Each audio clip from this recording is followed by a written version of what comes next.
Patrolman ka ba? Police Staff Sergeant po, Your Honor. Sorry. Sergeant, may tanong lang ako sa'yo. Yes, sir. Kasi kayo yung nag-operate, di ba? Yes, sir. Anong position mo dun sa, sa operation? Anong role mo? Sir, as conducted briefing, Police Lieutenant Colonel Joel Guevara, I designated as perimeter security. Okay, perimeter security. Sa labas kayo? In other words? Yes, sir. Your Honor, first instruction to me, my... Perimeter kasi as per se, sa labas, di ba? Okay? Yes, Your Honor. Okay. Oh, yes, Your Honor. So, ano na una? Pumasok kayo sa loob o binasahan muna ng karapatan yung mga isa-search?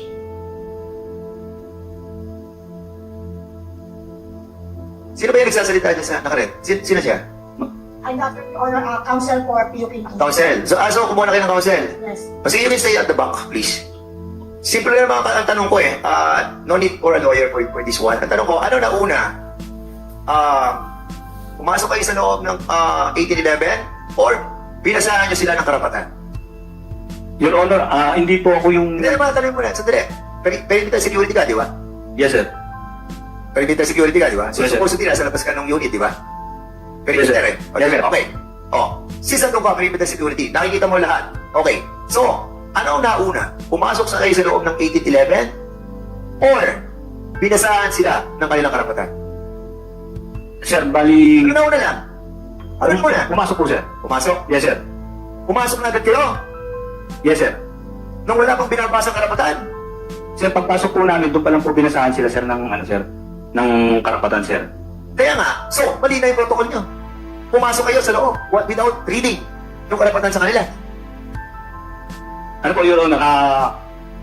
Kasi nasa loob po yung mga tao, Your Ano Honor. ko na lang sa'yo? Babaguhin ko. Yes, sir. Ilang beses binasa ang karapatan? Isang beses na po, Your Ilang Honor. beses? Yes po. Sigurado ka? Yun lang po, pagkakarikol ko po sa akin, Your Honor. Isang beses? Yes po. Saan binasa ang karapatan? Sa loob o sa labas? Sa loob po. Sa loob. Opo. Wala sa labas. Wala po sa Okay. okay. You are under oath. Tandaan mo. Okay. Okay. Opo. Susunod. Demokrito. Saan binasa ang karapatan? Sa loob, sa labas? Ano na una?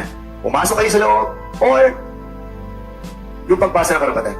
Yung first question niyo po kung saan binasa, doon po sa may opisina na po. Doon sa opisina kung saan Sa may nakita po. opisina? Apo. Sa may opisina, ha? Apo. Okay. So ano na una? Yung binasa yung karapatan or yung pumasok sa Unit 1811? Noon na po yung pumasok, Your Honor. Nausap na una kayong pumasok. Pumasok na kayo sa loob, lahat. Opo, doon sa So, pumasok na kayo sa lahat, sa loob, bago binasahan ng karapatan. Tama? Yan Opo. ang sabi mo? Opo, Your Honor. Okay, ha? Lester, ano na una?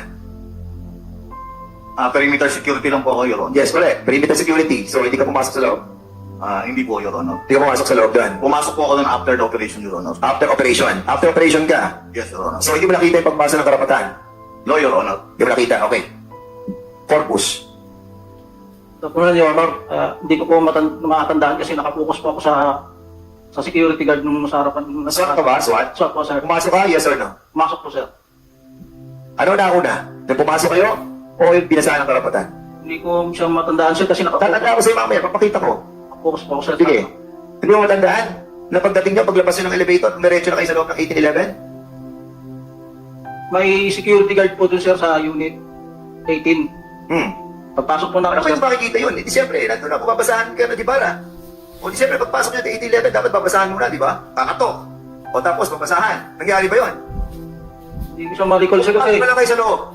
ang tasking namin dun, sir, security perimeter, secure na yung mga huli, sir, saka yung mga... Major, magsalos.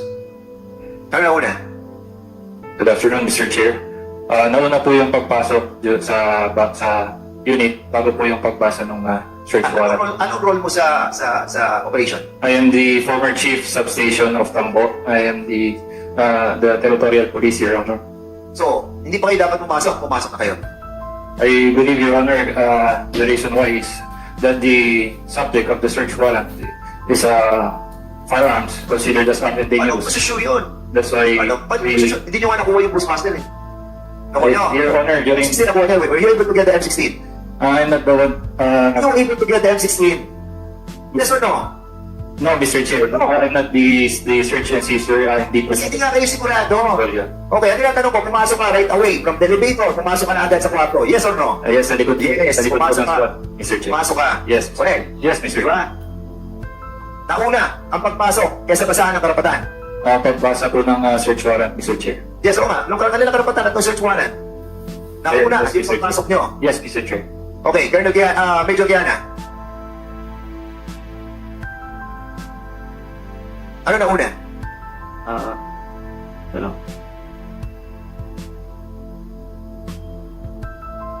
Hello. Good morning, Mr. Chair.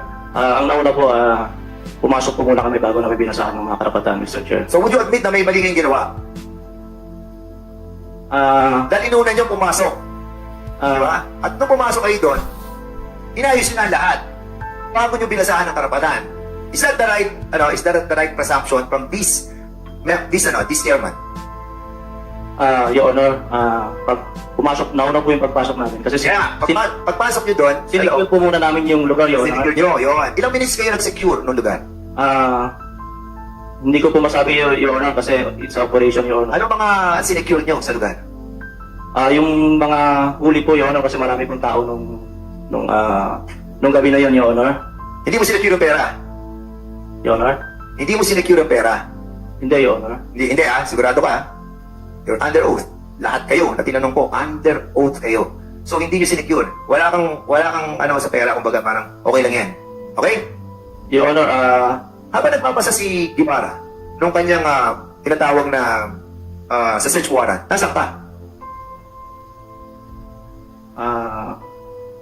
paikot-ikot ako, Your Honor, kasi tinacheck ko namin yung mga huli, Your Honor. Pakikot-ikot ka. Yes, Your Honor. Okay. Kaya pagkakatanda ko po. Ikot-ikot ka. Okay. Colonel Guevara, anong una mong ginawa? Pumasok na muna kayo o sinerve mo yung search warrant? Based on my briefing, Your Honor, based on my recollection, I designated the team na masecure muna yung to prevent we believe that there are armed and dangerous, Your Honor. That is why we secure first the area. Then right there and then, a matter of 2 minutes, I already read the search and the rights of the suspects, Your Honor. So, in other words, inayos niyo muna ang loob. At sa pag-ayos niyo ng loob, pumapasok na yung si Patrolman Acosta. Kasama po At siya, Your Honor. pasok niya sa pintuan, doon na tumigil ang body worn camera. Is that correct? I have no personal knowledge regarding that, Your Honor. You have no personal knowledge because Yes. Major Quijana, siya nag-order kay Patrolman Acosta that patay na yung body worn camera. As a matter of fact, members of this committee, I just wanted to present sa inyo yung mga senaryo na napagduktong-duktong natin in relation kung doon sa nangyari, an actual PWC and also the CCTV. Okay?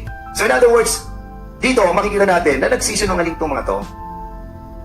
And allow me to show some video that we were able to cut na mapagkumpara natin kung saan present ng body worn camera yung unang video that 12:30 papasok sila doon at biglang nakat and then suddenly okay nag-back to the future sila nung maayos na nila lahat saka sila inayos ni Colonel Guevara doon sa labas ng ng pintuan at doon niya binasa yung search warrant.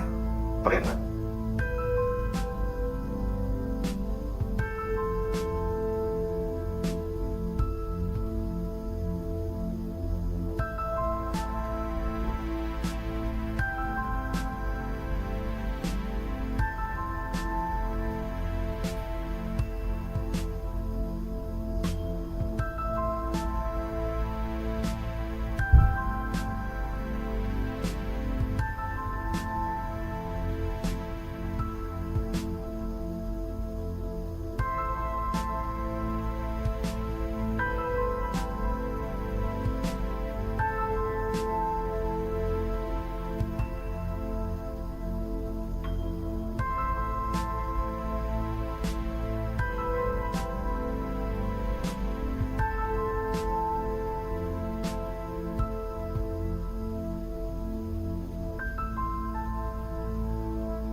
So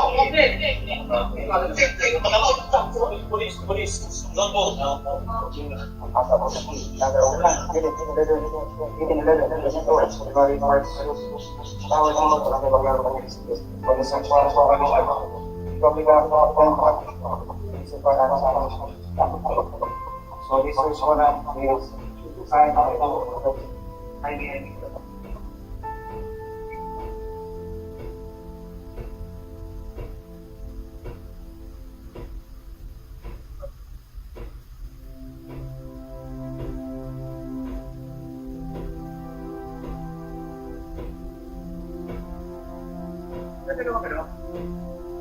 In other words, Mr. Chair, dalawang klase ng istorya na narito. Patay mo muna.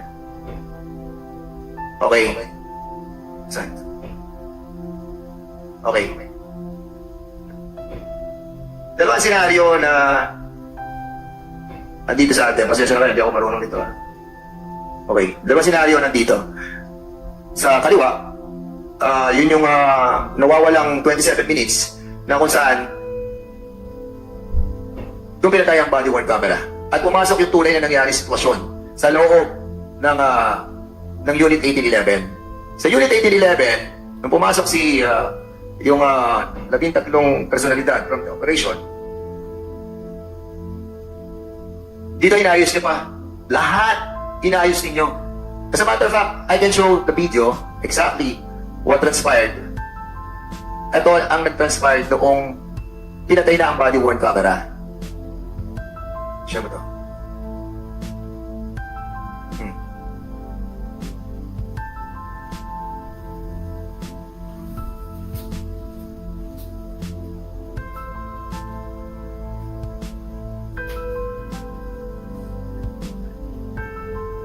Teka na, sandali.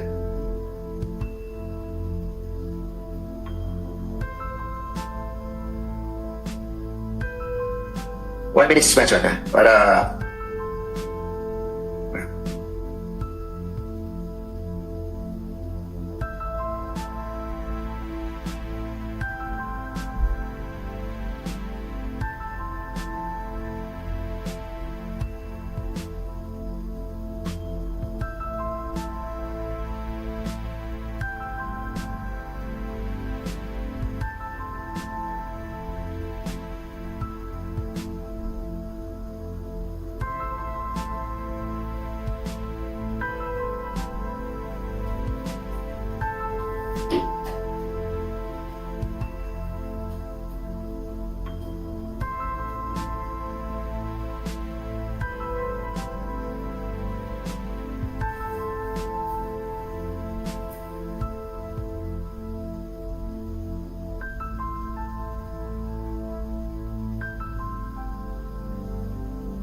Ito na.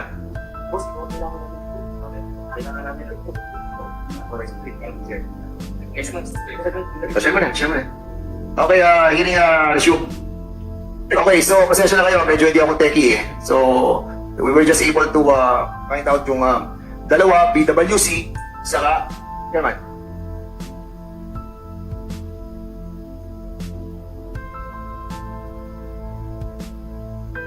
Okay, so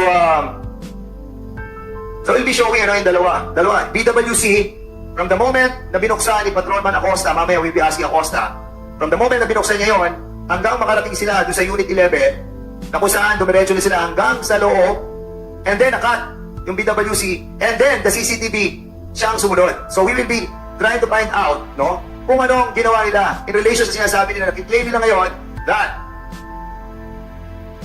pumasok muna sila bago binasahan.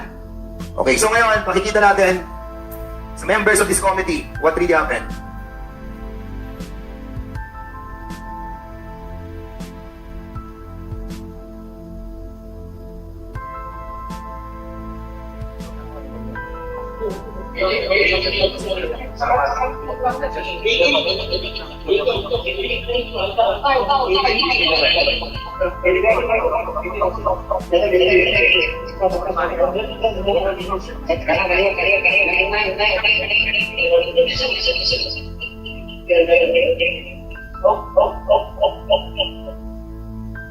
So 12:30, pumasok yung mga grupo. And this what happened inside. Sa 27 minutes na nawawala dahil pinatigil ang BWC, nakita natin kung sino. Ayan, si Magsalos. Ayan, si Corpus. Ayan, si Democrito. Ayan, si Ibarra. Ayan, si Quijana. Ayan, si Pat Acosta. Andyan si Pio Quinto. Nasa loob kayo lahat. Na supposedly, dapat, binabasahan niya muna. Ang ginawa niyo, nagpaikot-ikot na kayo sa lahat.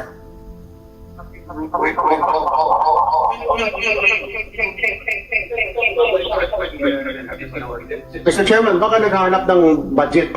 Naghahanap sila yung pera. Yung pera kasi yung target dito eh. The way they operated, hindi sila naghahanap ng mga armas, kundi yung bag, yung pera. That's what it is. Plain and simple, Mr. Chairman.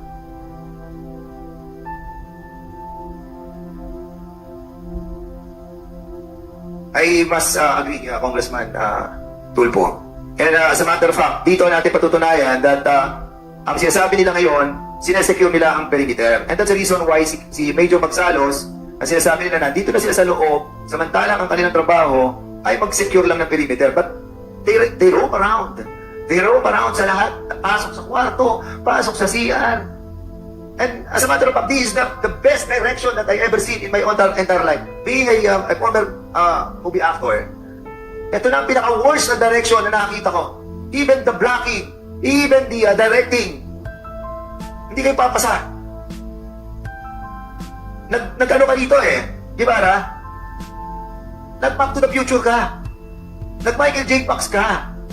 Pagkatapos nyo pumasok sa loob mo, lumabas ka. Ito, binuksan nyo na yung BWC. Dito, binasahan mo na sila noong 12:59. 12:59, naayos nyo na sa lahat, lumabas ka, at binasahan mo ng kanilang search warrant. After na maayos nyo na sa loob,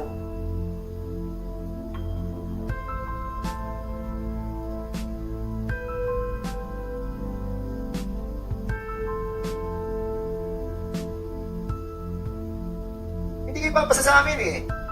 Kita mo, ang blocking mo nandun ka sa loob. Habang pinoproteksyon mo yung kwarto. Habang nagbabasa ng karapatan.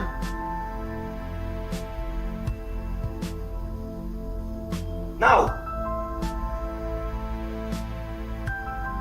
sinabi ninyo, ano nga?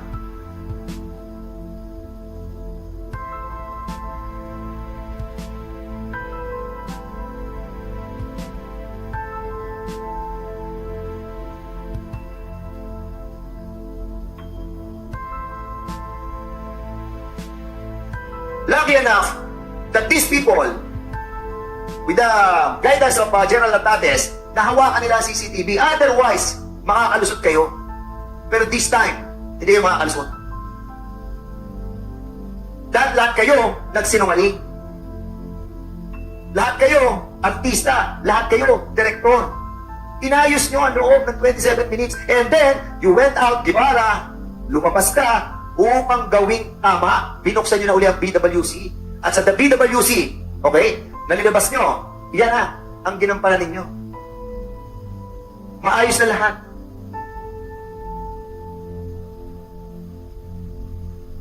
Bad production. Bad direction. Lieutenant Guevara, Lieutenant Colonel Guevara, inamin mo doon sa inyong pre-investigation meeting with General Natates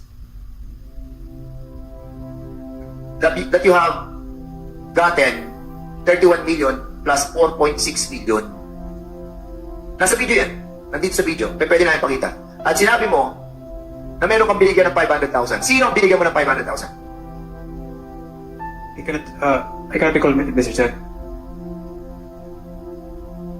Alam mo, Guevara, this is your chance to retrieve yourself. Yes, Mr. Chair. This is your chance to be honest with yourself, with your family. Yes, Mr. Chair. Aminin mo na sa sarili mo dahil lalo kayong malulubog. Sino binigyan mo ng 500,000 in accordance with your pre-investigative pre-investigation meeting with General Natates? If I may recall, Mr. Chair, I mentioned in that conversation with the good regional director is, if I may recall, I mentioned there Major Magsalos, Mr. Chair. Siya binigyan mo si Magsalos ng 500,000. Bakit mo siya binigyan ng 500,000? I cannot recall, Mr. Chair, na doon sa video, Mr. Sir. Hindi, bakit mo siya binigyan? Kaya nag-operate alam mo, binigyan mo siya ng 500,000 eh. Ikaw ba nagbigay o si Kilana? Wala pa akong binigyan, Mr. Chair. Sino nagbigay ng 500,000? Ikaw nagsabi na bigyan ng 500,000 si Magsalos. Magsalos, tumanggap ka ng 500,000? Good afternoon, Mr. Chair. I did not receive any money, Mr. Chair. Sa sinabi mo, Guevara, huwag na kayo mag-consult sa lawyer ninyo. Huwag na kayo eh. Ang sinabi mo na bigyan ng 500,000 kay si Major Piana. Major Piana, yung sinabi mo ba dito, totoo o hindi? Guevara? Mr. Chair, during that time, I assumed that it was only a private conversation with the regional director. But when I arrived, Mr. Chair, I wasn't aware that I was being recorded in a video without. Alam mo, Guevara, nakita na natin yung nangyari ng 7 minutes eh. Yes, Alam niyo na mali ang ginawa ninyo eh. Alam niyo na kinalikot nyo na lahat to eh. Di ba? Makikita ko yung pera ngayon, yung video, na kung saan itinago pa ninyo. Makikita dyan, nandyan lahat. Yes, Mr. Chair. Ato si Kiana. Kiana, ikaw ba nagbigay kay Magsalos ng 500,000? Yes or no? No, Mr. Chair. Hindi ko nagbigay ng 500,000. Wala po akong binibigay. Wala kang binibigay. Opo. Nakita mo ang pera sa kwarto, yung mga pera nakita mo. Yes or no? Sa pagkakalam ko po, may mga nakita pa akong pera. May nakita kang mga pera doon. Opo, yun. Di ba? Magkano? Hindi ko po alam yun. Hindi ko po masabi. Hindi nyo alam eh. Sa operation, di ba? Meron kayo sinabit na report. Your Honor, nalaman lang namin sa bilang po yung pera. Sa spot report, magkano nilagay nyo? Spot report. Kiana, ikaw ang ikaw ang head dyan. Kayo dalawa ni Guevara. Magkano nilagay nyo sa spot report? Sa unang spot report, Your Honor, sa pagkakatanda ko po, 4.6 million, Your Honor. 4.6. 4.6 ang nilagay ninyo. Yun ang pinakita nyo. At inuwi nyo yung 31 billion. Is that correct? No, Your Honor. Nag-inventory rin po kami sa opisina, Your Honor. Yung Yun, nag-inventory kayo after na inuwi nyo yung pera. Di ba? Your Honor, wala po kaming inuwang pera. Dinala po namin sa opisina yung pera, Your Honor, para inventaryohin. Okay, tanungin natin si Lebunan. Si Patronman Lebunan sa si Garcia. Garcia, kayo yung mga nakakita nung luggage na nilalabas yung pera eh. Can you kindly tell us, in this committee, what happened to that money that was inside the two luggages? As a matter of fact, the two luggages is here. Asan yung luggages? Na sinasabi mo, Demokrito, na inuwi mo na sa bahay, pero narito yung luggages na nanggaling sa DSU. DSOU. Ayan andito yung luggage pakinggan natin. Ayan ang luggage Ano na sa'yo dito, Demokrito? Ano yung inuwi mo dyan? Ano yung inuwi mo, Demokrito? Yung buong kulay peach po yung dala ko nung sa hotel. Kita sa kanila, kung inuwi mo sa bahay mo. Sa hotel po, dinala ko. Hindi, kanina sinabi mo na nasa DSOU na inuwi mo eh. Hindi ko na po ma-recall, Your Kotse Honor. mo, sinabi mo, di ba? Hindi ko na po sa kotse ko. Hindi Hindi ko sa kotse mo, Hindi ko ma-recall kung binitbit ko siya. Sa kanila kayo eh. Hindi ko na po ma-recall kung nabitbit ko po siya, Your Honor, pa uwi. Chair. Sige, tanungin natin si ano. Congressman Apo, please. In the last hearing, Mr. Chair, I move that we invite the two deponents of the police force when they applied for a search warrant. Now, may I know if they are present today? Okay.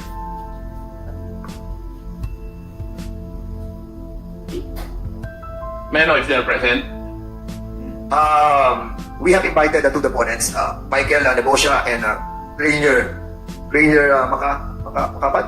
Before you proceed, the chair would like to acknowledge the presence of Congressman Salvador Plato of the 6th District of Bulacan, Region 3. Anybody can answer from the PNP? Sinong responsible para sa two opponents? Mr. Chair, the two invited deponents in the person of Mr. Novencio and Mr. Makada. The Northern Police District and the Quezon City Police District exerted all effort to locate these two persons at the given address, but unfortunately, as the certificate by the barangay given, they were not already present in the area, sir, or they are not residents of that place, Warrant the Speaker. Your Honor. Mr. Chair, sa tingin ko, hindi na po lalabas yung dalawang yun kasi maaaring pinagtako na ng mga may asset doon sa dalawa because itong dalawang ito, driver at saka bodyguard, no police na subject of the search warrant. So, kagaya na sabi ko last time, ito siguro ang nagsabi na yung Chinese na subject of the search warrant nag-withdraw in, I think, 4 or 5 days, 64 million sa Okada. So, Mr. Chair, may I move that we cite in contempt itong dalawang ito for failing to attend the hearing of this committee? There's a motion. So move. There's a motion to cite in contempt the two personalities, si Michael Nebosha and Rainier. Ano yung pinito na Rainier? Makadat. Rainier Makadat E. Espinas and Michael Novencio E. Ramirez. Is there a second motion? Duly seconded. Any objection? Hearing none, the said motion is now approved. Next. May I also move, Mr. Chair, that in the previous case of Senator De Lima and Ronnie Bayan, may I request that we request the Speaker to issue a warrant of arrest for these two? Okay, so there's a motion to issue a warrant arrest for these two personalities, namely Michael Nebosha and Rainier Makadat. Any second motion? Second The second motion, any objection? Hearing none, the said motion is now approved. Next. Thank you, Mr. Chair. I will defer to the Honorable Tulfo for his interpellation. Thank you. I will Before you, respond after. Before you proceed, Congressman Tulfo, no? Kasi may pending question ako nung kay Garcia. Kay Garcia kasi he is the one who saw the money inside the luggage, the two luggages that are here. Major Garcia, can you kindly confirm na totoo ba yan yung luggage na yan that was left in the DSOU, andyan ang pera na nilipat sa karton? Yes, Your Honor. If I may, Your Honor, just a brief and concise narrative of the 27 million in question, Your Honor. May I proceed, Your Honor? Your Honor, noong September 17, 2023, at around past 2 p.m., dumating po yung aming dalawang officer, Your Honor, in the person of Lieutenant Colonel Guevara and Major Quijana. At ang sabi nila sa amin, Your Honor, sinabihan ako at ang aking tatlong investigador, si PMSD De Leon, PSSG Ruiz at saka si Patrolman Atena, na gumawa daw po kami, Your Honor, ng special report. Dahil ang sabi nila, Your Honor, magde-declare daw sila ng additional na evidence na cash, Your Honor. Nag-usap-usap kami, Your Honor, ng ating tatlong investigador, Your Honor. Hindi po kami pumayag, Your Honor, kasama po yung searcher namin na si Patrolman Macbong. Dahil una sa lahat, Your Honor, yung search na nangyari po sa Sulemare tapos na. Pangawala po, Your Honor, yung searcher po namin ayaw niyang tayuan yung pinapagawa nila sa amin. Kaya po, nagsalita si Major Quijana, ang sabi niya sa amin, kung ayaw niyong tayuan yan, yung bata ko na lang ang tatayo dyan. Doon na po pumasok, Your Honor, yung pinapalabas nila na statement na yung daw karton na naglalaman ng pera ay tinuro ng Chinese sa kanila. Yun ho, Your Honor, ang inimbento nilang drama. So, pagkatapos, Your Honor, pagdating ng alas 10 na ng gabi, Dumating po sila, Your Honor, dala-dala po nila yung dalawang traveling bag, Your Honor, na yung dalawang luggage, Your Honor, na iniwan nila later on sa DSOU. Pumasok po sila sa kwarto ng aming Chief DSOU, Your Honor. Tapos, pagkatapos nila doon, Your Honor, binuksan po nila yung luggage. Tapos po, Your Honor, para maipalabas nila na yung pera ay galing na sa box, from sa luggage, Your Honor, transfer nila sa karton, Your Honor. Doon na po nautusan, Your Honor, si Corporal Lebuna na bumili ng packaging tape para magamit nila doon, Your Honor, sa pag-wrap ng pera. So, Your Honor, nung matapos yung ginawa nila, Your Honor, dumating po yung media representative na pinatawag nila, Your Honor. Nagsimula po ang inventory ng pera at hindi naman po nagsisinungaling yung ginamit na alternative recording device. Nagsimula po ang inventory ng pera ng 12:54 a.m. ng September 18, 2023, Your Honor. 2 days after the operation. So kinabukasan, Your Honor, nagkadun na kami nag-inquest. Doon na po lumabas yung first progress report na ginawa mismo ng ating Chief, Your Honor. Antedated siya ng September 16, 2023, pero ipinareceive sa aming SPD2 ng September 18 ng 1:17 p.m. ng hapon, Your Honor. Yun po ang kwento ng 27 million, Your Honor, in question. In other words, talagang nagkaroon ng attempt to change the narrative of all the that happened, no? And fortunately, merong BWC na cut ng 27 minutes at yung nakuha sa CCTV that was submitted to us that answered the missing link. That in the best judgment, curing by having another scenario will cure the problem. But unfortunately, it was a bad decision that deemed to fail. Before you proceed, Congressman Tulfo, I just wanted to share ito yung CCTV that was submitted to us para at least makita natin kung ano yung nakita doon sa loob ng kwarto.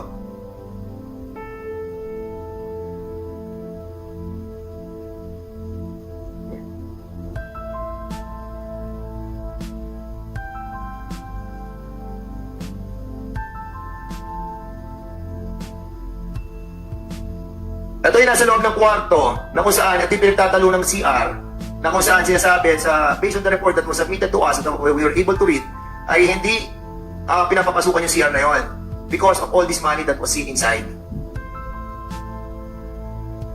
Ito yung moment na pumasok na sila sa loob and at the same time, pumasok na sila dito, lahat ng operatiba dito sa kwartong to. So, umuno ni Major Quijana and Magsano and Colonel Guevara.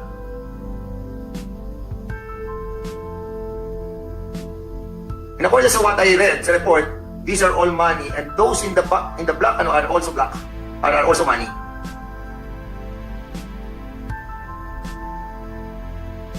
Colonel Magsalos, ikaw ay isang perimeter, pero andiyan ka na sa loob.